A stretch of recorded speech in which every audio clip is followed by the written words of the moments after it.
Bonjour Monsieur Al-Amrani, vous êtes chercheur en management de l'économie des sports. Vous avez été près de l'équipe du Maroc 26 qui a défendu la candidature marocaine jusqu'au bout. Malheureusement, on connaît le résultat, donc on a échoué pour la cinquième fois. Ça veut dire les concepteurs de la candidature marocaine de 26, ils ont axé, sur quoi ils ont mis l'accent pour pouvoir un petit peu convaincre les instances internationales de nous octroyer cette Coupe du Monde tant désirée. Merci déjà pour votre accueil, pour cette interview. Personnellement, je ne considère pas que c'est un échec déjà. Ce sont plus des renseignements qu'on a tirés de cette cinquième tentative. En parlant de l'héritage, parce que vous vous êtes quand même spécialisé dans l'héritage des méga événements internationaux. Pour nous, par exemple, si demain on obtiendra l'organisation de la Coupe du Monde 2030, parce que le Maroc, elle envisage d'y aller encore pour la 16e fois, donc qu'est-ce qui va nous laisser cette Coupe du Monde comme héritage? Qu'est-ce qu'on entend déjà par l'héritage d'un méga événement sportif? Donc, les héritages sont tous les effets euh, tangibles, intangibles, bien matériels, immatériels, positifs et négatifs, planifiés et non planifiés, générés par un événement. Donc, tout cela aujourd'hui, ça se calcule, ça se prévoit. Donc, avant de se porter candidat, avant même d'avoir l'idée de se porter candidat, on doit poser un cadre de mesure de ces héritages qui part à partir de l'idée jusqu'aux des années après l'organisation du dit événement. Déjà, on doit se poser la question pourquoi on a besoin d'organiser cet événement, sur quels critères on doit se baser, quels sont nos points forts et nos points faibles, qu'est-ce qu'on veut à travers l'organisation de cet événement. Donc, ce sont tous des points qui constituent ce cadre ou bien ce processus pour déjà se porter candidat et pour gérer les héritages qui suivront les méga événements sportifs. On doit miser sur les aspects immatériels. Donc c'est notre force, d'ailleurs c'est une question d'actualité, c'est notre force ici au Royaume. Donc on doit poser ce cadre pour investir dans l'humain, dans les institutions et dans le social. Donc, la Coupe du Monde, ou bien une candidature de Coupe du Monde, ou bien d'un méga événement sportif, doit être mise en service de ces éléments-là pour accompagner le développement voulu du Royaume.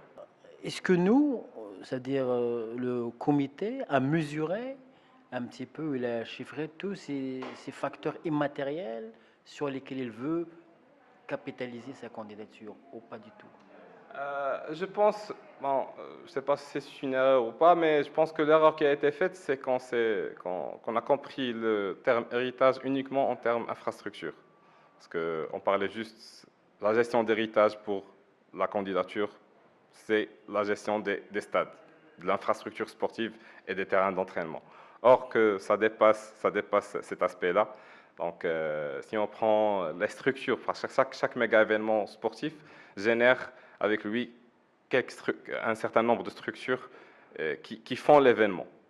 Il y a 6 structures qui sont énumérées en nombre de 6. Il y a 6 structures, dont une seule qui est matérielle, qui est l'infrastructure, que ce soit sportive, logistique ou hôtelière, etc.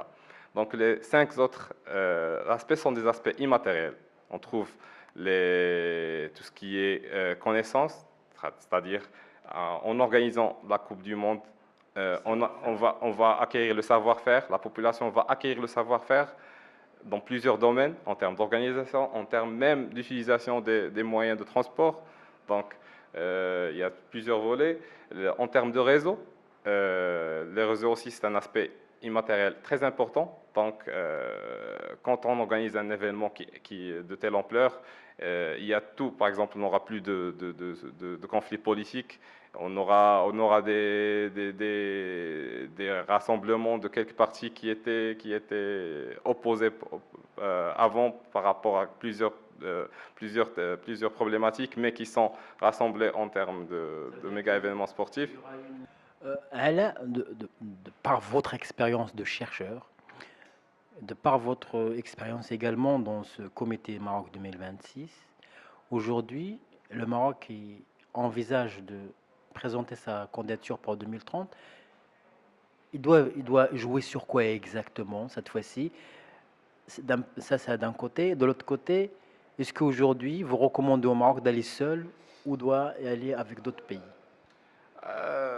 Déjà, il faut commencer, il faut, comme on dit, pour avancer d'un pas, il faut reculer de deux pas. Donc, il faut avoir un recul, savoir pourquoi on a échoué.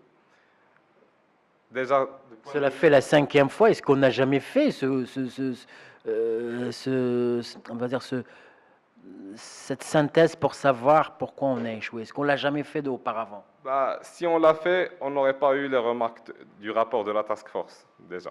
Donc, d'un point de vue sportif, d'un point de vue infrastructure sportive, on est en 2018.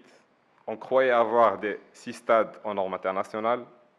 On a dû attendre le rapport de la task force pour avoir en évidence ou bien pour se mettre en tête que nos stades ne répondent pas aux normes internationales.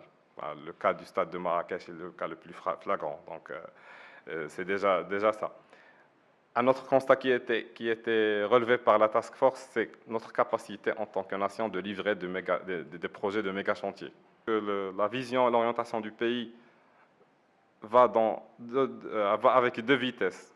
Il y a une volonté royale qui veut tirer vers l'avant le Maroc et le pays à travers le développement, à travers les différents chantiers initiés, mais il y a l'humain qui doit réagir. Il y a les hommes qui doivent réagir, ils doivent aller avec la même vitesse de la vision du pays, la vision voulue par notre roi.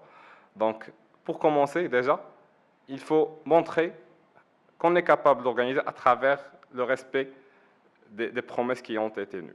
Lors d'une conférence de presse du comité de candidature, le président du comité a affirmé que même si on échoue dans l'organisation, même si on n'a pas cette Coupe du Monde, on va continuer d'investir, on va construire les stades.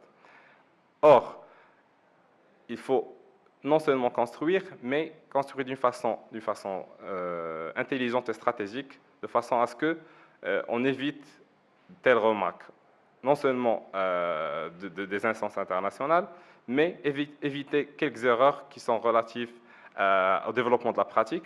Aujourd'hui, tout le monde était émerveillé par ce qui a été fait en Russie. Bon, tout le monde disait waouh, la Russie, on n'arrivera pas à atteindre ce niveau. Mais je peux vous affirmer que les Russes ne sont pas satisfaits de leur candidature.